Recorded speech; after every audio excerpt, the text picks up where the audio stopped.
I've seen what you've been saying publicly about this Israel attack on Iran. If you're Israel and you see that report from the Atomic Agency, which appears to suggest that Iran has been lying, obfuscating, covering up, not allowing proper inspections and so on, and now appears to have reached 60% enrichment of uranium, which is the next stage it can reach, where now it can be imminent, it can be within months, that it could potentially get to nuclear power. Can you at least, without agreeing with it, can you understand why Israel has felt threatened by that report? So, Piers, thanks for having me back. I'm glad you started by asking about the IAEA report, because I know you brought it up with your panel as well. And I just want your viewers at home to be clear, because you described it accurately a moment ago, what the report says. I've read the 22-page report, came out May 31st, declassified. But on Friday, I was disappointed to see you tweeting about, you said the report exposes an imminent nuclear threat from Iran, which could justify a preemptive strike. What we saw on Thursday night from Israel was not a preemptive strike. It was a preventive strike, which is illegal under international law. It's what George Bush and the neocons claimed the Iraq war was against Saddam Hussein, which you and I opposed, rightly so. And that IAEA report does not expose an imminent nuclear threat. It says what you just said it says. It says that they haven't been cooperating very well. It says their level of cooperation has been, quote, less than satisfactory. It says some of their technical answers about their program have lacked credibility. It says they've impeded some of the inspectors. It says that they were working on some kind of military program pre-2003, which is what US intelligence has also said. Those are all bad things, Piers. You and I can both agree those are bad things, and Iran should not be doing those things. And the IAEA board voted to say they're in breach of their obligations. But that's not an imminent nuclear threat. The report does not say Iran poses an imminent nuclear threat. Your tweet was wrong on Friday. I think it's as I just said. When it says 60% enrichment of uranium, it's the next stage that somebody who wants to create a nuclear bomb, right? So imminent, look, what do I mean by imminent? As I said in the panel, it can be weeks, months, a year, whatever, but they've reached a stage of enrichment. No, it can't, Piers. They have the capability to take it to another stage and create a bomb. Yes, so let's find more agreement between us. I agree. That is capability, right? They have enough highly enriched uranium to build up to 9 bombs, I believe. They have 400 kilograms of uranium. So that is an imminent threat if it's in the wrong hands, right? We can agree on that. No, it's not. But why not? No, because having a civil nuclear program is totally fine. Having enriched uranium is fine. The issue is if you weaponize it and have a weapons program. And Tulsi Gabbard, no friend of radical Islam, Donald Trump's director of national intelligence, said in March that the US intelligence community's consensus view is that Iran is not building a nuclear weapon, does not have a nuclear weapon, has not authorized a nuclear weapons program. The IAEA, Piers, in that report, you must have seen the line in their summary, said there are no credible indications of an ongoing, undeclared, structured nuclear program. Even the IAEA says there's no nuclear weapons program. Their boss, the IAEA chief, Piers, said last week, you cannot attack nuclear facilities in Iran. So, no, it's not an imminent threat. And under international law, Piers, this is the key point. If a weapon is a year away, you cannot say we're under imminent threat. That does not give you a right to self-defense. Otherwise, everyone in the world would go around just bombing people. You and I oppose Russia's invasion of Ukraine. We agree on that, right?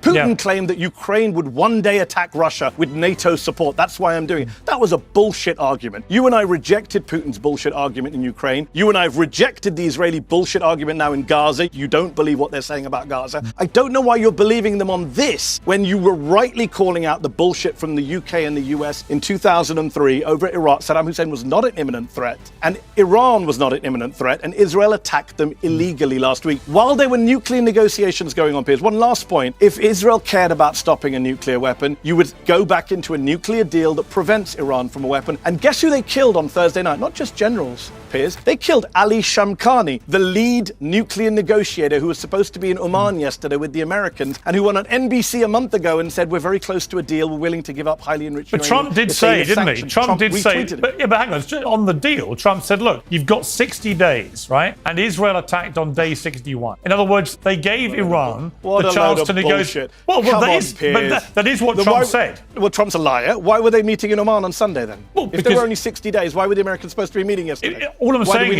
is, it is a fact, the sequence of events. Answer the quiz. Hang on. It's not a fact, though, is it? It's not a fact. It is a fact that Trump said 60 days. Were they not? It is a fact he said 60 days. But that's a lie. But that wasn't a 60 days, otherwise we bomb you. That was Netanyahu. By the way, let's be clear. I agree. Netanyahu wants this war more than Trump. I agree. I'm just saying that Netanyahu did wait. He did wait till day 61 of Trump's 60 days get a deal done. No, because why was there a nuclear negotiation scheduled on Sunday between the Americans and the Iranians, which is now not happening? Who benefits from that? Netanyahu. The hawks who want a war. They don't want a deal. Otherwise, you wouldn't kill unless you think that Trump tacitly wants this to happen, which he might well do. Maybe. I mean, I don't try and mind read Trump. You can. You know him better than me. The man's a liar. He's erratic. He's unhinged. Who knows? I mean, he claims to be anti-war. Remember all all that bullshit. I came on your show last year, Piers. How many times did I hear people telling me bullshit about Trump being anti-war? He went to Michigan and said, I won't get involved in a war in the Middle East. And here we are now, several hundred people dead in Israel and Iran, completely preventable conflict, done with Trump's blessing. And as I say, if you're worried about highly enriched uranium, blame Trump, right? He tore up the nuclear deal in 2018, Piers. In 2018, Iran was enriching uranium at what percentage? 3.67%. And the IAEA said, yep, we verify it. We have no complaints. We verify that Iran is in accordance with this deal. And Trump tore it up. And today, 60% highly enriched uranium, 400 kilograms. That's on Donald Trump. We had the JCPOA. But aren't you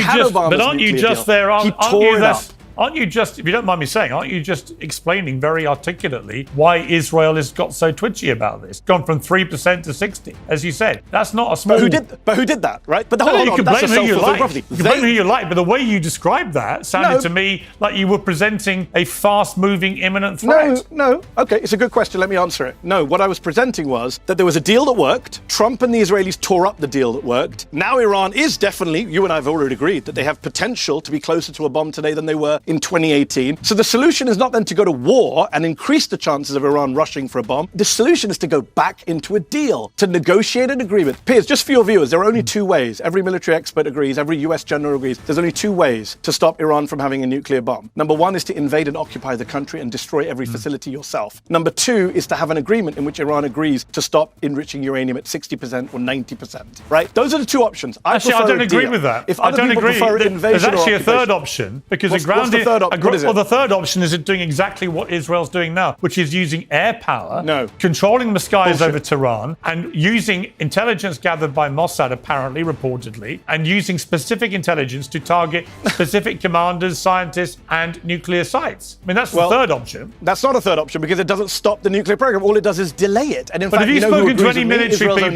Be honest, Mehdi. Have you spoken to any military? I've got two former British Army colonels in my family. I ran this past them earlier. Both of them thought this was justified, right? Who are the military commanders you've talked to who do not think this is justified? Admiral Mike McMullen, chairman of the Joint Chiefs of Staff under George W. Bush, said there's no way you can get rid of Iranian nuclear program without boots on the ground. And by the way, you know who said on Friday? Israel's own national security advisor said on Friday, there is no kinetic solution to this. Air power cannot do this, right? Because some of their facilities are underground. Because scientists who killed can be replaced, right? You cannot end Iran's nuclear program via bombing. And by the way, Israel tried this before in 1981. They always hold it up as some great example. They bombed Saddam's nuclear facility in Osirak. Everyone who studied that since, nuclear scientists, weapons experts, say that actually that didn't delay Saddam's bomb. It accelerated Saddam's interest in nuclear weapons. He actually launched a covert nuclear program at another site over the next 9 years till obviously the Iraq invasion of Kuwait, right? So put yourself, Piers, you asked me a question at the beginning. It was a great question. Put yourself in Israel's shoes. We should always have empathy for whoever it is, enemies, allies. Let me ask the question back to you. Put yourself in the shoes of an Iranian official sitting in Tehran today who looks at a map of the region and sees Israel with nukes, Russia with nukes, Pakistan with nukes, India with nukes, nuclear-armed America next door in Iraq. Wouldn't you want nuclear weapons? I'm against nukes. Yeah, but if you're the regime...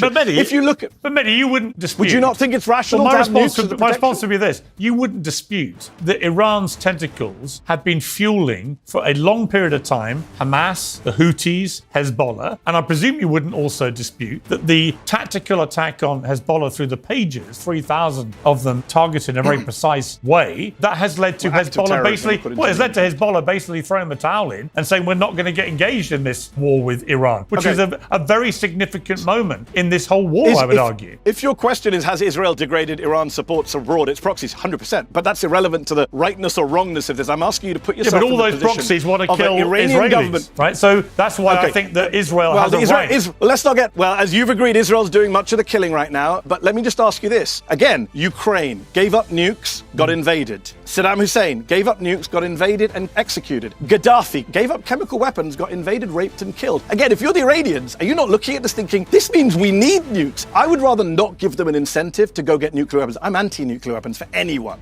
So I don't want Iran to have nukes, but the best way for Iran not to have nukes is not to attack them. That makes countries want to have nukes more. It's just rational to go, oh, the countries who have nukes like North Korea, they don't get invaded. So why give them an incentive to get more nukes? Why not actually have a weapons of mass destruction free region? You know which country does does have nukes in the Middle East? Israel, in violation of UN Security Council resolutions. You know which country doesn't allow IAEA inspectors into the country? Israel. You know which country hasn't signed the NPT, unlike Iran? Israel. We should talk about Israel's nuclear weapons, which actually incentivize others in the regions, not just Israel, Turkey, Saudi Arabia, to think about nuclear weapons of their own. I'd rather not have more nukes in the Middle East with anyone.